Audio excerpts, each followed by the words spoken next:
예수님께서 나면서부터 맹인되었던 사람을 아시고 또 의도적으로 그를 찾아가셔서 그의 눈을 뜨게 하심으로써 하나님이 하시는 일을 나타내셨습니다. 그 하나님이 하시는 일이란 단지 예수님의 능력으로 맹인을 눈뜨게 했다는 사건 자체가 아닙니다. 그러니까 기적 자체를 위해서 그렇게 하신 게 아니라는 거죠. 여러분, 기적이 성경에 기록된 이유는 예수님이 그저 그냥 능력이 많다는 것을 나타내기 위함이 아닙니다. 거기에는 반드시 우리를 구원하는 진리가 있기 때문에 성경에 기록이 된 줄로 믿습니다. 그 구원에 관한 진리가 무엇일까요? 여러분, 사실 모든 인간은 영적으로 보면 태어날 때부터 맹인과 다를 바가 없습니다. 그래서 무엇이 진리인지 몰라요. 생명이 뭔지 몰라요. 인생의 영광과 자랑이 무엇인지 알지 못해요. 그저 자기 욕심을 따라 세상을, 유행을 쫓아서 이렇게 살아갈 뿐이죠. 문제는 뭐냐면 자신이 맹인이란 사실 자체를 깨닫지 못한다는 겁니다. 자신이 암흑 속에 있으면서도 스스로 암흑 속에 있는지를 알지 못하는 상태. 이것이 인간의 모습이라는 거죠. 따라서 생명의 빛이신 예수님께서 친히 찾아오셔서 나면서 맹인된 그 사람의 눈을 뜨게 하시는 그 능력으로 오늘 우리의 영적인 눈을 뜨게 하셔야만 우리가 예수 그리스도를 알아보고 영접하고 구원을 얻게 된다라는 이 사실, 이 진리를 가르치기 위해서 오늘 성경이 기록된 줄로 믿습니다. 아멘. 다시 말해서 우리 구원은 우리의 노력과 선행, 또 우리가 깨달은 바로 인해서 얻는 게 아니라는 거예요.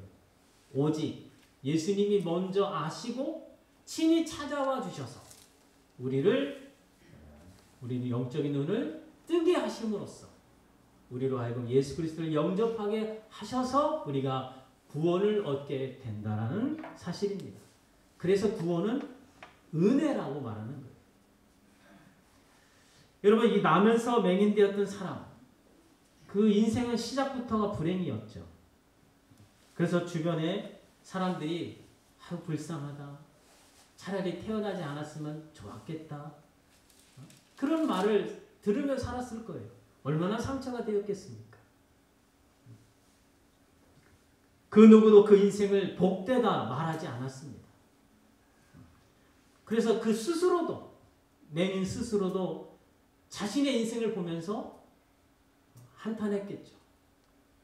차라리 내가 태어나지 않았으면 좋았을 것이다, 이런 생각을 가졌을 겁니다. 그래서 그는 그저 죽지 못해서 사는 무익한 인생이라고 자신을 그렇게 여겼을 것입니다. 그런데 예수님만은 그 맹인을 향해서 불쌍하다, 안 됐다, 이런 시각이 아니라 하나님이 하시는 일을 나타내는 인생이라는 그 시각으로, 다시 말해서 그의 인생의 존재의 목적이 하나님의 영광에 있다라는 것을 그 시각으로 바라보셨다는 것입니다. 얼마나 위로가 되었겠어요. 스스로도 나는 무익한 인생이다, 태어나지 않았으면 좋을 뻔했다, 그렇게 생각하고 살았는데 아니야, 너는 하나님의 영광을 위한 인생이야. 그런 말씀을 들으면 얼마나 위로가 되고 힘이 되었겠습니까? 이 사람에 못지않게 정말 그 인생이 너무나 힘든 분이 있습니다. 여러분 잘 아는 송명희 시인이죠. 송명희 시인은 중증 뇌성마비 장애인이었습니다. 그는 원래 정상인으로 태어날 사람이었는데 출산하는 과정에서 의사가 잘못했어요. 실수해가지고 뇌를 건드렸습니다. 그래서 뇌성마비, 중증 뇌성마비 장애인이 되었습니다. 그녀는 7살이 되도록 누워서 있었대요. 7살까지. 그 10살에 대해서 겨우 숟가락을 움켜 잡았답니다. 어머니가 그녀를 이렇게 어부바하면 목에 꺾어져가지고 허리도 꺾어지고 자기 몸을 가눌 수가 없는 거죠. 온몸이 비틀리고 얼굴도 비틀리고 손가락, 발 모든 온 사지 마비가 다 비틀리는. 그래서 한마디 한마디 하려면 온 힘을 내서 해야만 하는 그런 중증 뇌성마비 장애인이었습니다. 그 가정은 또 얼마나 가난한지. 그래서 그녀는 자기 인생을 저주했습니다. 부모님을 원망하고 또 하나님을 원망했어요. 어릴 때부터 그 뇌성마비 그 중증 그 장애를 고치고자 안 다녀본 기도원, 교회가 없답니다. 근데 그 기도원하고 교회 가서 치료받는 과정에서 뭐 이렇게 안찰이라는 걸 하잖아. 이상한 걸 해요. 그게 얼마나 아팠는지 어렸을 때. 그래서 그게 나이가 들어서도 생각이 났다는 거죠. 너무 아파가지고. 그래서 그녀는 17살 때 하나님께 이제 따지기로 했습니다. 그 이전에도 자기가 자살 기도를 여러 번 했거든요. 근데 죽기 전에 한번 하나님을 만나서 한번 따져보겠다고 하며 죽기 살기로 기도에 들어가게 됩니다. 죽더라도 한번 하나님을 만나서 왜 나에게 이런 불행한 삶을 살게 하는지 그걸 따져보고 죽겠다는 그런 심정으로 기도를 한 겁니다. 도대체 왜 이 모양으로 나를 태어나게 했으며 이런 몰골로 사는 의미가 뭔지 그거를 질문하겠다고 기도를 한 거죠. 결국 기도 중에 그는 하나님을 만나게 됩니다. 하나님께서 내가 너를 버리지 않겠다. 이런 응답을 해주셨어요. 그 후에 그녀는 성령 충만한 가운데 수많은 시들을 쓰게 되죠. 그녀가 생각해서 쓴 시가 아니라 하나님이 쓰게 하셔서 받아 쓴 시가 대부분입니다. 그녀는 나중에 이렇게 고백합니다. 내가 이런 모습이 아니었으면 하나님을 믿을 수 없었을 것이다. 그러면서 쓴 시가 공평하신 하나님이라는 시입니다. 나 가진 재물 없으나 남이 가진 지식 없으나 나 남에게 있는 건강 있지 않으나 나 남이 없는 것 있으니 나 남이 못 본 것을 보았고 나 남이 듣지 못한 음성 들었고 나 남이 받지 못한 사랑 받았고 나 남이 모르는 것 깨달았네. 공평하신 하나님이 나 남이 가진 것 없지만 공평하신 하나님이 나 남이 없는 걸 갖게 하셨네. 이거를 받아 쓴 거예요. 받아 쓰면서도 이해가 안 됐다고 합니다. 어떻게 하나님 공평하다고 하십니까? 근데 하나님 억지로 받아 쓰게 하셨어요. 그러면서 그녀는 깨닫고 공평하신 하나님을 찬양하고 고백하게 되었다는 것입니다. 중증 뇌성마비 장애인 하나님은 공평하시다고 찬양하였다는 게 뭘 의미할까요?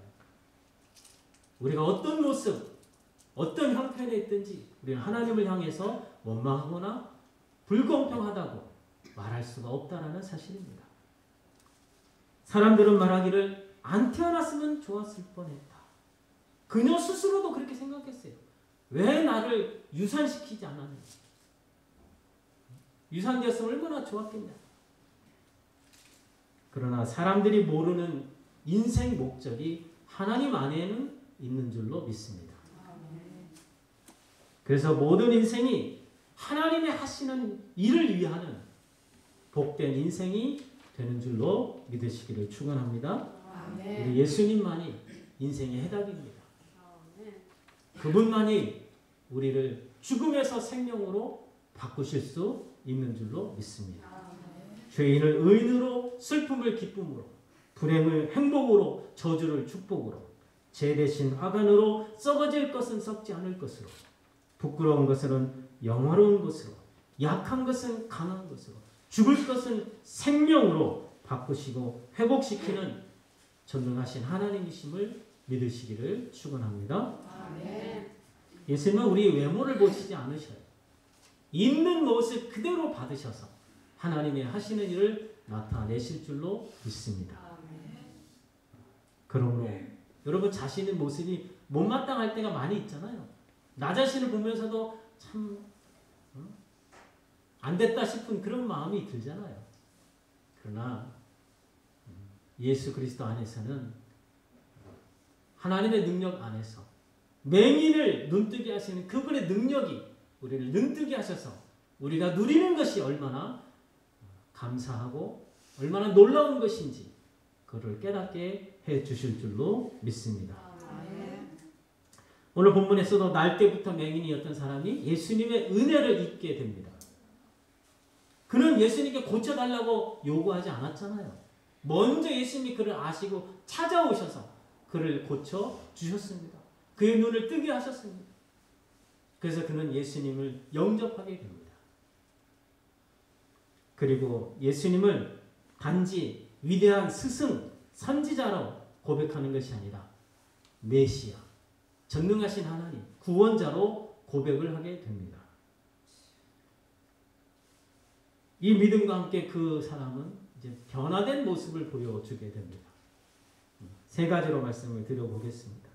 첫째로는 맹인이었던 이 사람이 예수님을 만나고 나서 그 누구도 두려워하지 않는 담대한 신앙인이 되었다는 것입니다. 여러분, 그 당시에 예수님을 그리스도로 영접하면 뭘 당해요? 출교를 당하게 되었습니다. 출교라는 것은 단지 쫓겨나는 게 아니에요. 사실 그 당시는 다 종교 사회잖아요. 유대교 사회. 거기서 출교라는 것은 사형 선고와 다를 바가 없습니다. 일단 성전에 들어가지 못합니다.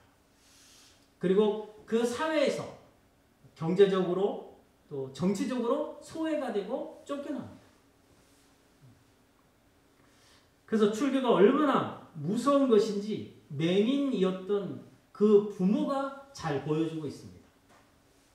바리새인들이 맹인이었던 사람이 눈 뜨게 된 걸 믿지 못해서 소환을 하죠. 네가 어떻게 해서 눈을 뜨게 됐느냐. 근데 이제 맹인이었던 사람이 설명을 합니다. 예수라는 그건 아주 모르니까 어떤 사람이 눈을 뜨게 이렇게 했다. 그래서 이 바리새인들이 그 사람은 죄인이다.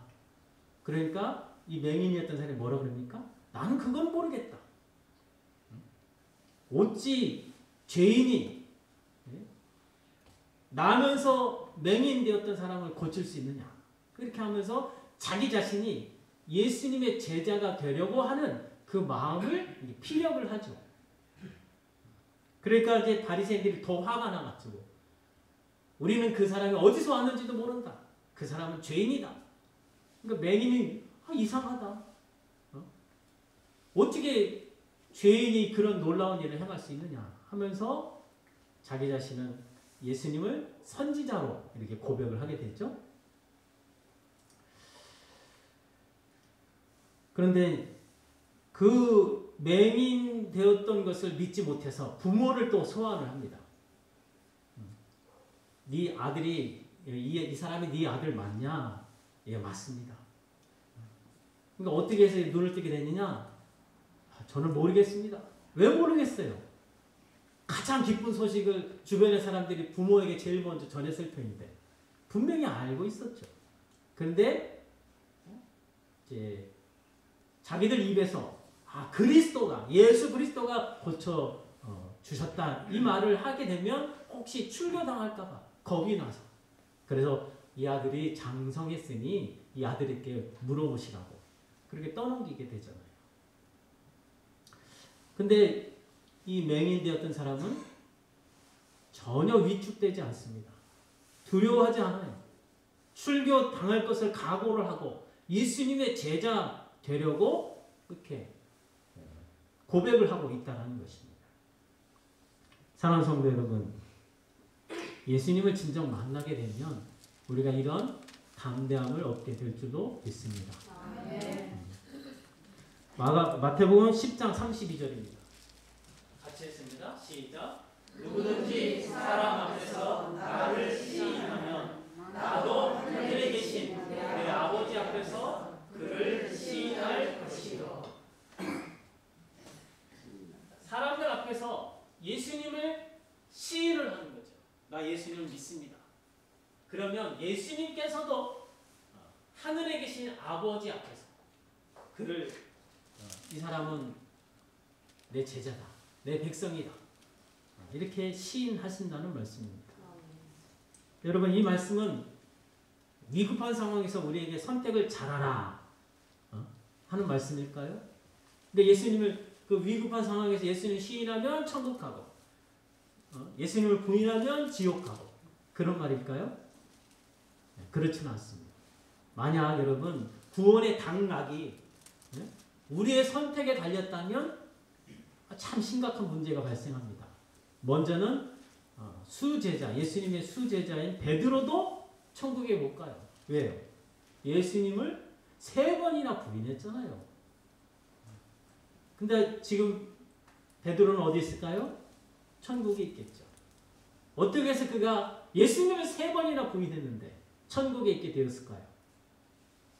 비록 그가 예수님을 모른다고 부인했을지라도 예수님이 그를 붙드시기 때문에 그가 구원을 얻게 된 줄로 믿습니다. 이게 은혜인 거예요. 내가 선택을 잘해서 믿음 생활하고 천국 가는 게 아니라는 겁니다.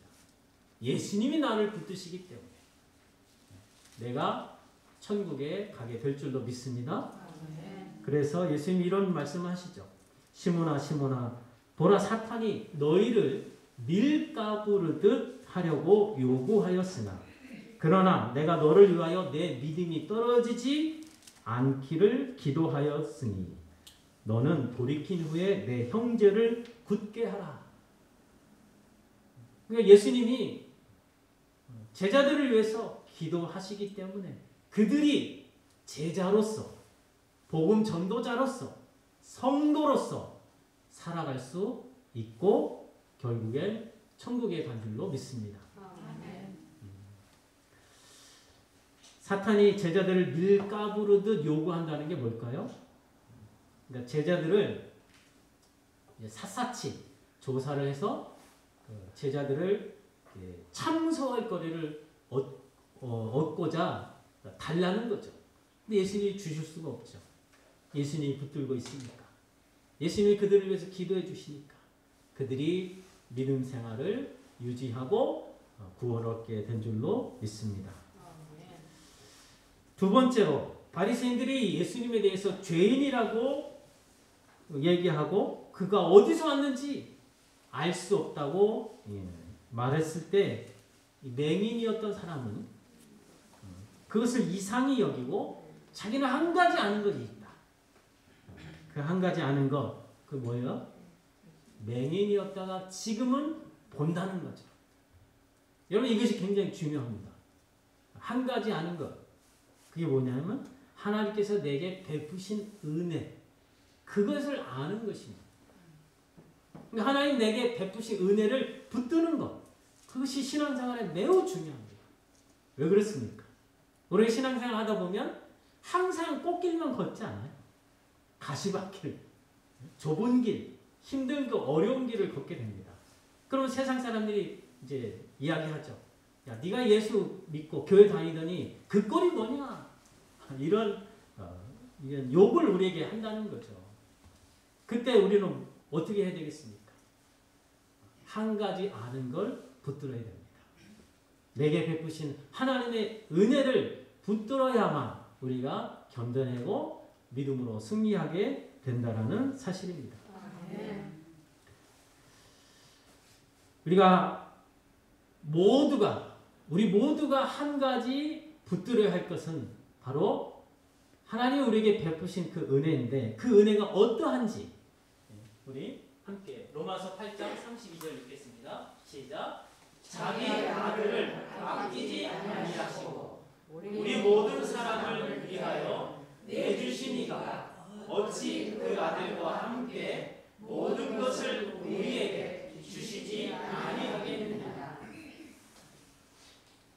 자기 아들 예수님을 아끼지 않고 우리 모두를 위해서 내어주셨죠. 십자가에. 하나님이 그렇게 하셨습니다. 그렇다면 어찌 그 아들과 함께 모든 것을 우리에게 주시지 아니하겠느냐. 이 말씀이 무엇입니까? 아들을 희생할 정도로 우리를 사랑하시고 우리에게 은혜를 베풀어 주셨다면 다른 모든 것들은 필요하면 안 주시겠냐. 우리에게 필요하면 다 주신다는 말씀입니다. 그것이 분명한 우리에게 베푸신 하나님의 은혜인 줄로 믿습니다. 근데 여러분에게는 부족함이 있을 수 있을까요? 없는 거예요. 아들을 주셨는데 나머지를 왜 안 주시겠어요?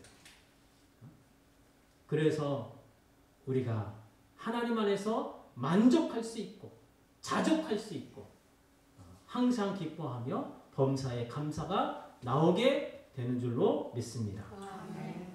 그래서 이 말씀만, 이 은혜를 붙들면 우리가 회의가 들어도 넉넉히 견뎌내고 일어날 수 있고, 누가 우리를 비방해도, 누가 우리를 모함을 해도, 누가 우리를 힘들게 해도 우리가 넉넉히 견뎌내어 믿음으로 승리하게 될 줄로 믿습니다. 세 번째는 주님을 만난 사람은 최고의 지혜자가 된다는 사실입니다. 여러분, 지금 맹인은 교육을 전혀 받지 못한 사람입니다. 오늘날에는 뭐 점자가 있고 또 그 맹인들을 위해서 여러 가지 교육이 잘 개발이 됐잖아요. 이 당시에는 그런 게 없어요. 전혀 정말 교육을 받지 못했습니다. 반면에 바리새인들은 권위 있는 랍비 밑에서 교육을 받고 정말 많은 지식을 가진 그런 사람들이었죠. 근데 이 많이 배웠다고 하는 바리새인들은 예수님을 뭐라고 판단합니까? 죄인으로 판단하고 있어요. 그리고 세상 사람들을 미혹하는 자라고 판단하고 정죄하고 그리고 귀신 들렸다고 취급을 해버립니다. 그러나 이 맹인이었던 사람은 예수님을 메시아요 주님으로 믿고 고백을 하게 됩니다. 자, 이것은 무엇을 말해줍니까? 구원을 얻는 데 있어서는 지적 능력에 달려있지 않고 전적으로 하나님의 은혜에 있음을 우리에게 가르쳐 주고 있습니다. 세상적인 지식, 또 종교적으로 많은 지식을 아무리 많이 넓고 깊게 갖고 있다 할지라도 예수님을 아는 일에는 조금도 유익이 없다라는 것입니다. 여러분, 예수님을 아는 것은 먼저 눈이 떠져야 돼요. 눈을 뜨는 것은 스스로 불가능합니다. 예수님이 찾아오셔서 우리 눈을 뜨게 하셔야만 비로소 보게 된다라는 사실입니다. 여러분, 이것은 세상적인 지식도 다 필요 없고 신학적인 지식도 다 필요 없다는 그런 말이 아니죠. 아무리 많이 세상적인 지식을 가지고 신학적인 지식을 가지고 있다 할지라도 예수님을 아는 일에 있어서는 충분하지 않다는 것입니다. 오직 하나님의 은혜만이 필요하고 우리에게 충분한 줄로 믿습니다. 그러므로 예수님을 만난 사람이 세상에서는 가장 지혜로운 자입니다. 사도 바울이 그런 고백을 했어요. 예수를 아는 지식이 가장 고상함이라. 여러분, 사도 바울이 누굽니까? 그 당시 최고 학부를 나온 사람이에요. 오늘날 말하면 서울대학교 최고로 쳐주잖아요. 미국으로 말하면 하버드. 그러니까 하버드 대학을 나온 사람이라고 생각하시면 돼요. 근데 그 많은 지식, 그가 하나님을 향한 율법을 향한 열정, 그걸 가지고 뭘 했습니까? 예수님이 오셨을 때 예수님을 영접한 게 아니죠. 오히려 예수님을 핍박하고 또 예수님의 몸된 교회를 멸하려고 했잖아요. 그러니까 그 많은 종교적 지식, 신학적 지식을 가졌어도 예수님을 몰라본다는 거죠. 오직 하나님의 은혜만이 우리를 눈뜨게 하셔서 예수 그리스도를 영접하게 하시는 줄로 믿습니다. 그러므로 여러분이 예수님을 믿고 영접하게 됐다는 것 자체가 얼마나 큰 기적이고 놀라운 은혜인 줄 모릅니다. 이것을 믿으시기를 축원합니다. 예수 그리스도를 주님으로 그리스도로 고백하는 자는 최고의 진리를, 유일한 진리를, 완벽한 진리를 아는 자들임을 믿으시기를 축원합니다. 그래서 사도 바울이 예수님을 알고 나니까 이전에 내가 알고 있었던 모든 것들, 그 모든 것들이 다 배설물처럼 여겨졌다라고 고백을 합니다. 에베소서 1장 23절입니다. 같이 읽겠습니다. 교회는 그의 몸이니 만물 안에서 만물을 충만케 하시는 이의 충만함이니라. 자, 교회는 우리 주님의 몸입니다. 그래서 우리 주님은 만물을 지으시고 만물을 유지하시고 만물을 충만케 하시는 분이죠. 그분의 그 충만케 하시는 그 충만함이 교회 안에 충만하다는 것입니다. 이 말씀은 뭐냐면 예수님이 우리가 교회 그분의 몸이잖아요. 그러니까 우리가 아니면 그분은 충만함이 결격이 되는 거예요. 한마디로. 모자라는 거죠. 그러니까 우리가 아니면 그분은 충만함을 채울 수가 없다라는 말씀입니다. 다시 말해서 그분의 충만함을 우리와 함께 공유하시겠다는 말씀입니다. 그러므로 예수님을 영접한 사람보다 충만한 사람, 또 부요한 사람은 없는 줄로 믿으시기를 축원합니다. 그래서 고린도후서 6장 9절로 10절입니다. 시작. 무명한 자 같으나 유명한 자요, 죽은 자 같으나 보라 우리가 살아있고, 징계를 받은 자 같으나 죽임을 당하지 아니하고, 근심하는 자 같으나 항상 기뻐하고, 가난한 자 같으나 많은 사람을 부요하게 하고, 아무것도 없는 자 같으나 모든 것을 가진 자다. 송명희 시인은 아무것도 없는 자였습니다. 스스로 그렇게 생각했고 우리가 보기에도 그렇죠. 그러나 그녀는 많은 책을 냈죠. 그리고 세계 전국을 돌아다니면서 살아계신 하나님, 공평하신 하나님, 그분으로 인해서 그가 얼마나 부요해졌는지, 얼마나 그 인생이 복된 인생이 되었는지 증거하는 그런 부요한 자, 모든 것을 가진 자임을 증거하게 되었습니다. 바라기는 여러분 모두, 우리 모두가 예수 그리스도 안에서 허락된 하늘의 신령한 복들, 우리가 장차 누리게 될 완전한 구원의 영광이 무엇인지를 아는 자들이 되셔서 여러분이 어떤 시련이 와도, 어떤 고난이 있다 할지라도, 어떤 비방이 있다 할지라도 흔들리지 않고 부유하신 하나님 안에서 자족하시며 영광의 하나님을 누리시기를 주님의 이름으로 축원합니다. 하나님 아버지, 그 누구도 무익한 인생이 없으며 우연히 왔다가 그저 사라지는 인생이 아니라 우리 있는 모습 그대로 받으셔서 하나님이 하시는 일을 나타내는 영광스럽고 복된 인생인 줄로 믿습니다. 바라옵기는 저희들에게 예수 그리스도 안에서 베풀어 주신 은혜를 날마다 알아감으로써 그 은혜 안에서 강건하며 성숙한 그리스도인이 될 수 있도록 인도하여 주옵소서. 지금은 우리 구주 예수 그리스도의 은혜와 하나님 아버지의 사랑하심과 성령님의 교통하심이 예수 그리스도 안에서 받은 은혜에 붙들려 하나님의 하시는 일을 나타내고자 기도하며 세상에 나아가는 주님의 자녀들 위에와 또 멀리서 기도하며 동참하기를 원하는 주님의 몸된 지체들 위에 이제로부터 영원까지 함께 하옵시기를 축원하옵나이다. 아멘.